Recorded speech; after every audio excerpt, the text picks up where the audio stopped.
हम दिखाते हैं सच, शहर से गांव तक, खबर क्राइम की हो या राजनीतिक की, हम बनेंगे आपकी आवाज, जुड़े रहें हमारे साथ। जाना है सारी जनता इनकी हाथ उठाए बैठी है, हमको उनको भी ख्याल रखना है। तो बस केवल विषय वस्तु पर अपने विचार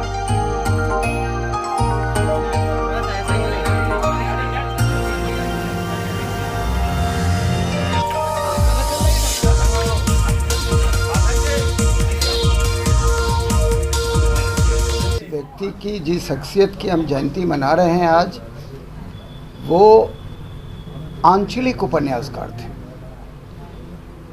और जिस प्रकार की ख्याति उनको दुनिया के स्तर पर मिली, उस तरह की ख्याति हिंदुस्तान के बहुत कम साहित्यकारों को प्राप्त हुआ। एक अंचल विशेष की समस्याओं को जिस प्रभावी तरीके से उन्होंने देश और दुनिया के सामने रखा और उस आधार पर जो कई कृतियाँ उनकी भविष्य में सामने आई बाद में, और जो महिला आंचल हुआ, पढ़ती पढ़ी कथा हुआ, कई प्रकार का वो लिखे लेख सब साहित्यकार के रूप में। और आपको मालूम है कि उनका जो एक ख्याति प्राप्त उपन्यास हुआ महिला आंचल, जिस पर उनको पद्मश्री अवार्ड भी भारत सरकार ने दिया, और फिर महिला आंचल पर फिल्म भी बनी तीसरी कसम, जो काफ़ी पॉपुलर साबित हुआ। और महिला आंचल का दुनिया के कई भाषाओं में अनुवाद हुआ। और हमको वो समय याद है, रूस में तो उनका इतना बड़ा फॉलोइंग था रेणु जी का, कि जब एक बार साहित्यकारों की टीम रूस पहुंची, भारतीय साहित्यकारों का, तो लोग हैरान थे। जब वो लोग तो समझ रहे थे कि दुनिया में सबसे ख्याति प्राप्त आंचलिक उपन्यासकार तो रेणु जी रहे हैं। तो जल्दी से दौड़ा वहाँ महिला आंचल को पढ़ने वाले रूसी लोग, और उनसे हवाई जहाज़ के अंदर घुस कर पूछा कि इसमें रेणु जी कौन है। लेकिन उसमें तो रेणु जी थे ही नहीं। उसमें तो पैरवी से लोग, साहित्यकार लोग विदेशी दौरे पर जाते थे साहित्यकार लोग। तो जैसे उन लोगों ने कहा कि इसमें फणीश्वरनाथ रेणु जी नहीं है, तो कहा उन लोगों ने कि एक ऐसा साहित्यकारों का डेलीगेशन आया भारत से जिसमें रेणु जी नहीं है। इसका मतलब ये फालतू डेलीगेशन है। तो रेणु जी बहुत ही ख्याति प्राप्त व्यक्ति थे, और केवल एक ही नहीं था कि केवल साहित्य के क्षेत्र में उनका कंट्रीब्यूशन था।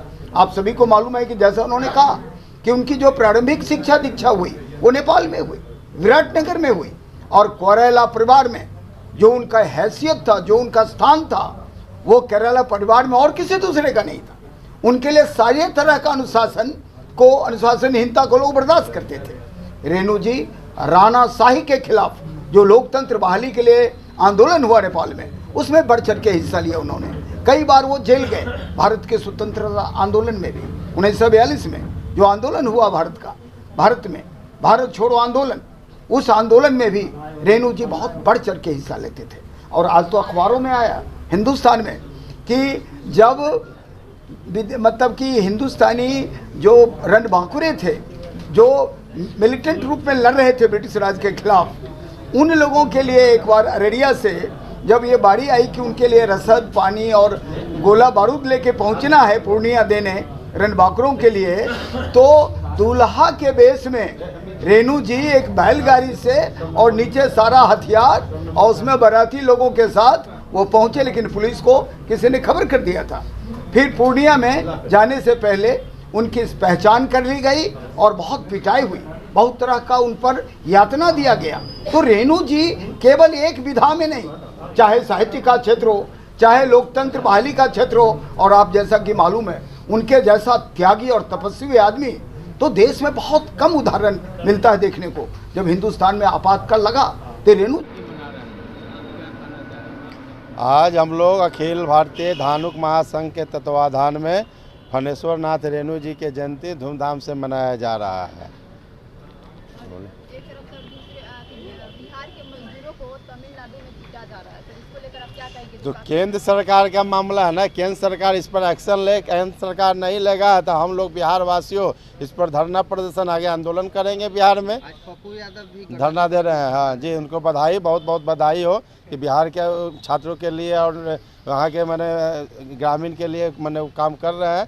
हम लोग भी इस पर मैंने विचार करके इसका आंदोलन को आगे बढ़ाएंगे। सर, वहाँ पे जो मजदूर फंसे हुए हैं बोल रहे हैं कि आगे भी हम लोग नीतीश कुमार तेजस्वी यादव को वोट देंगे अगर हम लोगों को यहाँ से निकाल देते हैं, कोई कंपनी लगा देते हैं। अगर कंपनी वगैरह रहता बिहार में तो हम लोगों को दूसरे राज्य में जाने की जरूरत नहीं पड़ती। मेरा कहना है कि 70 साल अभी नहीं, नीतीश जी मान ला 15 साल 18 साल से है, इसके पहले 70 साल से जो लोग हैं कई गो फैक्ट्री लगा है, लेकिन जब से माननीय मुख्यमंत्री जी हैं, जब से बिहार का नक्शा बदल गया है, काम भी बहुत सा हो गया है। कभी कभी अभी गांव में जाइए या कहीं जाइए तो लेबर खोजिएगा तो नहीं मिलेगा, क्या भाई तो नहीं है। तो इसलिए ऐसा नहीं है कि बेरोजगारी है, लोग जानबूझकर यहाँ से लोग जाते हैं बहुत सा कि हम काम कर रहे हैं बाहर, लेकिन वो भाइयों से अनुरोध है कि बिहार में बहुत काम है, इस माननीय नीतीश कुमार के नेतृत्व में बहुत काम है बिहार में आवें और काम करें। बिहार के बाहर जो भी फंसे हुए हैं उसके माननीय मुख्यमंत्री जी उस पर कदम उठा रहे हैं और आगे भी उठाएंगे और सब बिहार वासियों को बिहार लाएंगे। फणीश्वर नाथ रेणु जी की जयंती मनाई जा रही है, क्या सरकार से कुछ सरकार से मांग क्या करना है, इनके नाम पर पूर्णिया में हम लोग के नेता भी अभी आप लोग से बात किए हैं, हम लोग का भी मांग है कि पूर्णिया यूनिवर्सिटी का नाम इनके नामाकरण किया जाए और बिहार सरकार से रिक्वेस्ट है, आग्रह है कि इनको नहीं फणीश्वर नाथ रेणु जी को भारत रत्न के लिए अनुशंसा करके केंद्र सरकार को भेजे। हम लोग के दो मांग है, यही बहुमूल्य मांग है कि एक यूनिवर्सिटी उनके नाम पर कर दिया जाए, एक भारत रत्न के लिए इनके नाम को अनुशंसा कर दिया जाए।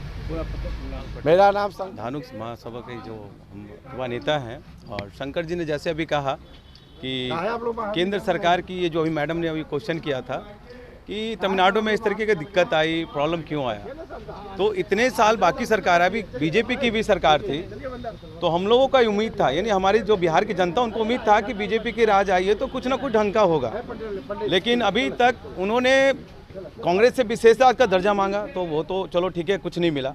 बीजेपी से जब उम्मीद हुई उन्होंने भी कुछ नहीं किया। अब हम कहें किन से उम्मीद है कि वो हमारे लिए कुछ करेंगे? अब तो केंद्र में बीजेपी है और तो कांग्रेस है नहीं कि हम उनसे उम्मीद रखेंगे हम। जी जी जी जी अब जो निर्णय होगा, जो हमारी सरकार अभी जो वर्तमान में जो सरकार अभी जो काम कर रही है उस पर अब वो निर्णय करेगी कि अब कहाँ कहाँ इंडस्ट्रीज और फैक्ट्री उन लोगों को बिठाना, जो बिहार सरकार तो कर नहीं सकती जब तक केंद्र सरकार का मदद नहीं मिलता है तब तक। तो इसमें हमारी बिहार सरकार क्या है, उनके हाथ बंधे हुए हैं।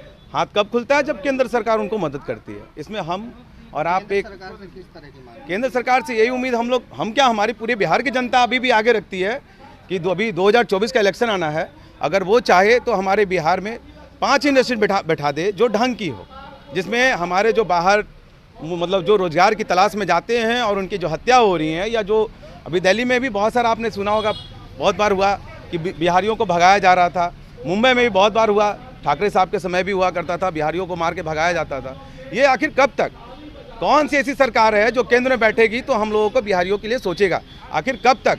युवा क्या करे, मजबूर है, हत्या करे लोगों का, क्या करे बताइए? शोषण तो हर जगह हो रहा है ना उसका। आपके नजरिए से सरकार के पक्ष में रहना चाहिए? अभी तो फिलहाल ये मैं नहीं कह सकता, जनता खुद चुनाव करेगी किसको रहना नहीं रहना है, जनता समझ गई है कि अब किसको रखना और नहीं रखना। लेकिन हाँ, ये जरूर है कि बिहार को केंद्र की बहुत ज़्यादा ज़रूरत थी। अगर वो कुछ अपना सूझबूझ और समझदारी दिखाते तो आज बिहार में जितने प्रवासी मजदूर जाके हत्या उनकी हो रही है वो नहीं होता, वो थम जाता। मेरा नाम पिपुल कुणाल पटेल। जय हिंद, जय भारत, इनकलाब जिंदाबाद।